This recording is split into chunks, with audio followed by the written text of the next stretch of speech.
Hi అండి. అందరూ బాగున్నారా? ఈరోజు మనం సిటీకి దూరంగా పల్లెటూరు వాతావరణంలో మనం ఈరోజు పన్నీరు కర్రీను, పన్నీర్ బిర్యానీ వండుకుందామని వెళ్తున్నాం ఫ్రెండ్స్. చూసారు కదా!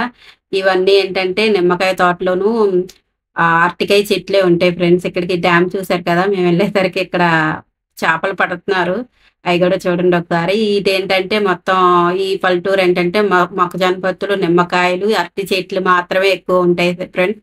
చూసారు కదా! ఇదే మేము వెళ్ళిన తోట. ఇది మా తమ్ముడోళ్ళ ఫ్రెండ్‌దేనండి. ఇది బయట ఎవరిది కాదు. మేము ఎళ్లి లాగ్ తీసుకుంటాం తమ్ముడు అంటే, సరే అని అక్క రండి అన్నారు. అందుకనే వెళ్లి లాగ్ తీసుకున్నామండి. తోట అనేది అన్నీ చాలా బావుంటదండి చూడండి. చెట్లు కానీ, ఇవన్నీ కానీ చాలా బావుంటాయి. ఇక్కడేంటంటే నిమ్మకాయ చెట్లును, ఎక్కువ అరటి చెట్లు మాత్రమే ఉంటాయి ఫ్రెండ్స్. ఒకసారి చూడండి తోట అనేది ఎంత బావుందో. చాలా బావుంది ఫ్రెండ్స్. చాలా చూడడానికి అన్నదేంటంటే చాలా ఎప్పుడూ మేము తోటలోకెళ్ళి వంట చేసుకున్నది లేదు. ఇదే ఫస్ట్ టైము. చూసారు కదా! పనసకాయ చెట్టు అనేది ఎంత హైట్ ఉందో. ఎప్పుడు ఎళ్లి తోటలోకి మేమెప్పుడు లాగ్ చేసుకున్నది లేదు. సరే పిల్లలకి చూపించినట్టు ఉంటది. ఇది గూడా చూపిద్దామనేసి ఇది పనసకాయ చెట్టు ఫ్రెండ్స్. ఇదేంటంటే పనసకాయలు పనసపట్టు బిర్యానీ వండుకుందామని కోద్దామనుకుని చూసాము. ఏంటంటే ఇది ఈ ఇయర్‌లో తొలిపూత కాబట్టి వాళ్ళింకా ఫస్ట్ కాయ కూడా కొయ్యలేదు అని చెప్పారు. పర్లేదు కోసుకోండి అని చెప్పారు. కానీ ఫస్ట్ కాయ ఎవరైనా వాళ్ళే తినాలి కాబట్టి మేమైతే కోసుకోలేదు. చూసారు కదా ఫ్రెండ్స్ చెట్టు నిండా కాయలెలా ఉన్నాయో. ఆదర్శ ఆయన ఆయన హాయ్ ఫ్రెండ్స్. ఆదర్శ ఆయన hi friends. Okay very good. ఇంకా మనం బిర్యానీ ప్రాసెస్ చూసేద్దాము. ఏంటంటే బిర్యానీ ఇప్పుడు ఏ బౌల్‌తో అయితేనే నానబెట్టుకున్నామో, అదే బౌల్‌తో మనం బిర్యానీ వాటర్ పోసుకుందాం. ఒకసారి చూసారు కదా ఫ్రెండ్స్. మాకైతే ఇక్కడ కరెంట్ లేదు. మామూలుగా అయితే ఇక్కడ బోర్ ఉంటదని తమ్ముడు చెప్పాడు. ఏంటంటే కరెంట్లు లేకపోవడం వల్ల మేము గిన్నెలు వాటర్‌తోనే ఇయి నానబెట్టుకుని తర్వాత వాటర్ క్యాన్ తేవడానికి కూడా వెళ్ళారు. ఏంటంటే అంతలోకి బియ్యం అనేది కూడా నానతాయి కదా అని చెప్పేసి మేము తాగడానికి తీసుకెళ్ళిన వాటర్‌తోనే మేము కడిగి పక్కన పెట్టుకున్నాము. ఈ బిర్యానీకి ఏంటంటే 3 ఉల్లిపాయలు ముక్కలు సన్నగా కట్ చేసి పక్కన పెట్టుకోవాలి. పచ్చిమిరకాయలు ఏంటంటే నేను కట్ చేయలేదు ఫ్రెండ్స్. ఏంటంటే ఇవి ఆల్రెడీ చిన్న పచ్చిమిరకాయలే చాలా ఘాటు ఉంటాయి. అందుకని ఇది కట్ చేయాల్సిన అవసరం లేదు. 2 టమాటాలు కూడా కట్ చేసుకుని పక్కన పెట్టుకుని, చిన్న క్యారెట్ కూడా కోసుకొని ముక్కలు ముక్కలుగా కోసుకొని కట్ చేసుకుని పెట్టుకుందాము. ఒక కడాయిలో 5 టేబుల్ స్పూన్ల ఆయిల్ పోసుకుని మనం కట్ చేసుకున్న పన్నీరు కూడా వేసుకుని ఒకసారి గోల్డెన్ బ్రౌన్ కలర్‌లో వచ్చే వరకు వేయించుకుందాము. ఈ పన్నీర్ ఏంటంటే మనం వేయించుకొని కూర వండుకుంటే చాలా బాగుంటది ఫ్రెండ్స్. ఇలా కూడా ఒకసారి ట్రై చేయండి. ఒకసారి చూడండి వేయించుకున్నాయన్నీ ఒక ప్లేట్లోకి తీసేసుకున్న తర్వాత మనం సన్నగా కట్ చేసుకున్న ఉల్లిపాయలు కూడా మనం ఆల్రెడీ ఇందాకే ఆ ప్రాసెస్లోనే కట్ చేసేసుకున్నాం ఫ్రెండ్స్.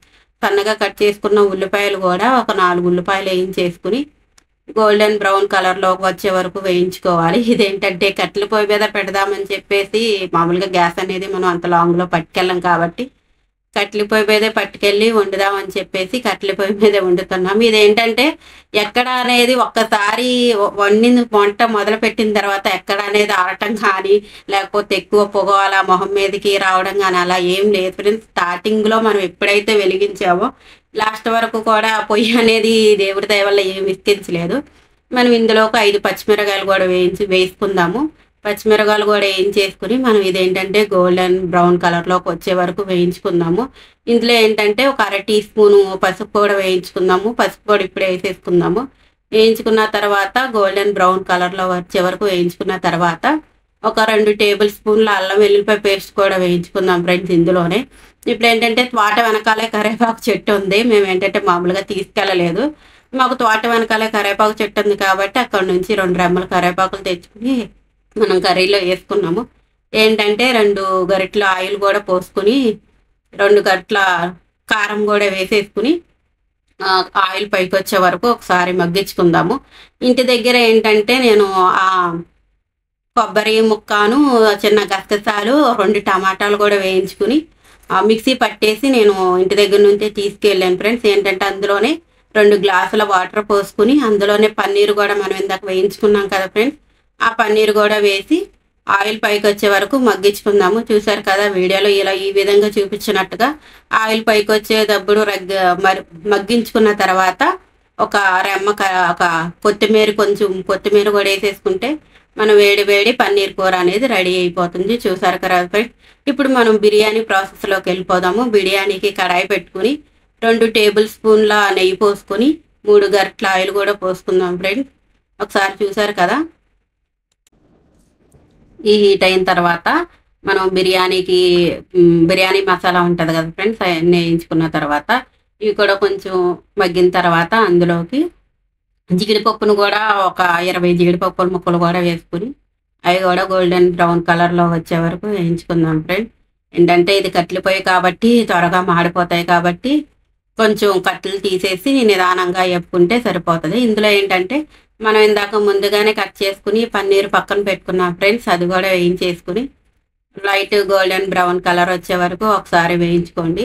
పన్నీర్ ఏంటంటే పెద్ద ముక్కలుగానే కట్ చేసాం కాబట్టి మనకి ఎక్కడ పన్నీర్ అనేది ఎరగదు ఫ్రెండ్.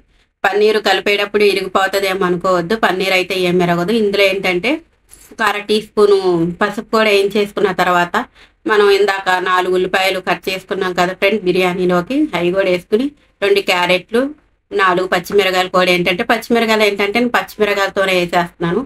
అల్లం వెల్లిపాయ పేస్ట్ 2 టేబుల్ స్పూన్లు వేసుకుని అది కూడా తిప్పేసుకున్న తర్వాత 2 టేబుల్ స్పూన్ల కారం కూడా వేసుకోండి ఫ్రెండ్స్. అవి కూడా కారం కూడా వేసుకున్న తర్వాత మనం ఒక 1 టీ స్పూన్నర గరం మసాలా కూడా వేసుకుని అవి కూడా మనం మొత్తం నూనెలో వేయించుకోవాలి ఫ్రెండ్స్. ఏంటంటే కొంచెం ఆయిల్ పైకి వచ్చే వరకు వేయించుకున్న తర్వాత మనం 2 టమాటాలు ఇందాక ముందుగా కట్ చేసుకున్నాం కదా ఫ్రెండ్స్, అవి కూడా వేసేసుకున్న తర్వాత ఒక అరకట్ట కొత్తిమీర, ఒక అరకట్ట పుదీనా కూడా వేసుకుని అవి కూడా గోల్డెన్ బ్రౌన్ కలర్ వచ్చే వరకు వేయించుకున్న తర్వాత ఒక చిన్న బౌలు పెరుగు కూడా వేసుకుని అవి కూడా మనకి ఆయిల్ పైకి వచ్చిన తర్వాత వేయించేసిన తర్వాత ఇందాక చెప్పాను కదా ఫ్రెండ్స్, కొలత మనం దానుడు బియ్యం వేసాం కాబట్టి ఒక బౌలు, దానుడితో పాటు ఒక బౌల్ వాటర్ పోస్తే సరిపోతుంది.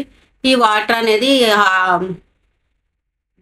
బాయిల్ అయ్యేదాకా ఉంచుకున్న తర్వాత మనం ఇందాక నానబెట్టుకున్న బాస్మతి బియ్యం 1 గంట ముందే నానబెట్టుకోవాలి ఫ్రెండ్స్. ఏంటంటే బాస్మతి బియ్యానికి గ్లాసు కొలత కాబట్టి మనం 1 గంట ముందే నానబెట్టుకుంటే ఏంటంటే బియ్యం అనేది మన పర్ఫెక్ట్గా వస్తుంది, మెతుకు అనేది ఇరగకుండా. లేకపోతే కొంచెం నానబెట్టుకోకుండా వేస్తే ఏమవుతుందంటే ఫ్రెండ్స్ మెతుకు ఉడకదు, పైగా ఏంటంటే మెతుకు అంటుకోకుండా ఇరిగిపోయినట్టు వస్తుంది. మనం 1 గంట ముందు నానబెట్టుకుంటేనే బిర్యానీ అనేది పర్ఫెక్ట్గా వస్తుంది. ఇప్పుడు ఏంటంటే దాంట్లో ఉన్న కట్లన్నీ తీసేసి పక్కన పెట్టుకుని ఓన్లీ బొగ్గులు ఉన్నాయి కదా ఫ్రెండ్స్, వాటి మీద ఇప్పుడు మనం వీడియోలో చూపించిన విధంగా అరిటాకులు ఉన్నాయి కదా ఫ్రెండ్స్, అరిటాకులతో మొత్తం సీల్ చేసేసి మనం మూతలు పెట్టేసుకుంటే ఒక 10 నిమిషాలు బొగ్గుల మీద విడికితే మన వేడి బిర్యానీ అనేది రెడీ అయిపోతుంది. చూసారు కదా ఫ్రెండ్స్, ఎక్కడ అనేది మెతుకు అనేది అంటుకోకుండా ఎలా వచ్చిందో.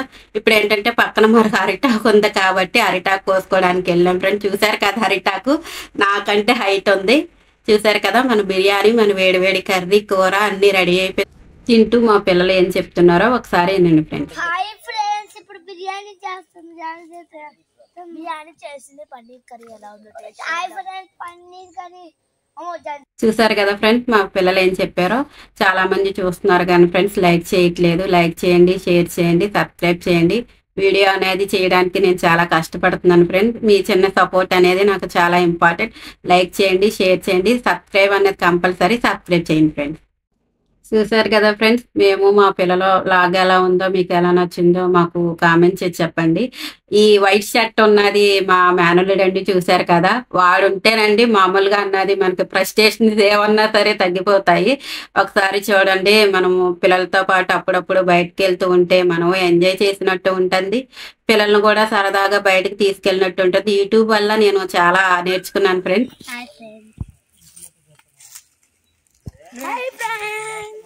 మేము ఎలా ఇది మేము ఫారెస్ట్ వచ్చాం.